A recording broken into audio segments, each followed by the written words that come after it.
You want to set healthy boundaries. Now, setting healthy boundaries is not about keeping people out, okay? It's not about building a wall. It's about building protection to protect what you love, what you value. Now, the most important thing is you, right? We want to protect you. We want to protect us. So we want to build more of a fence by setting healthy boundaries. So the first thing you want to do while you're setting healthy boundaries is just choose yourself. Make yourself a priority. Say no when you need to say no. Say yes only when you want to say yes. It's simple. Some people have a hard time with this. You may need a little practice, right? Get in the mirror and just practice saying no. No, you don't need an explanation. You don't need to explain yourself, right? When you level up, you don't explain yourself. You just say no, I don't want to do that. Right? Then the second thing you want to do is you want to block out their energy. Now, the way that you do this is you just bless and release them. You bless and release them. You say, I release you. You are free to be yourself. I release you. When you release someone, you release control, you surrender, you accept. This person is the way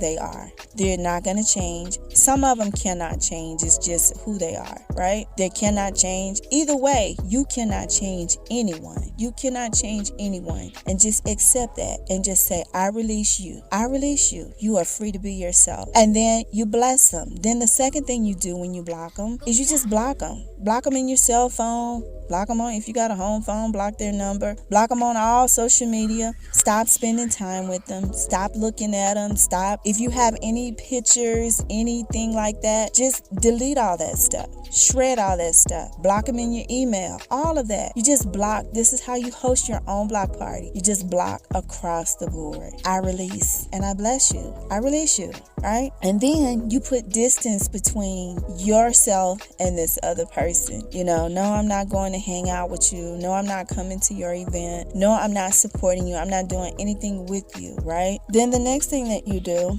is there's no let up or comeback. So when you go through this process, they're going to feel you pull your energy back. And that is okay because this is your birthright. Love and happiness is your birthright, right? And so they're going to try to come back. They're going to rush in and they may send flying monkeys, they may do all kind of tricks and stuff to ease their way back into your life. They may create fake profiles and, things like that on social media. And you just have to go through the process to do what you need to do to host your own block party, right? But there's no let up. So this is not a one and done. This is a lifestyle. This is no comeback. Right? No let up, no comeback. And then the next thing you want to do is you want to keep your business to yourself. Move in silence. A lot of times, a lot of people, they have good news. They plaster it all over social media. They want to share, you sharing your location, you sharing this, sharing that. And I get it, okay? Because I used to be so open on social media. I used to share a lot of me with different people, on a personal level. But then when I realized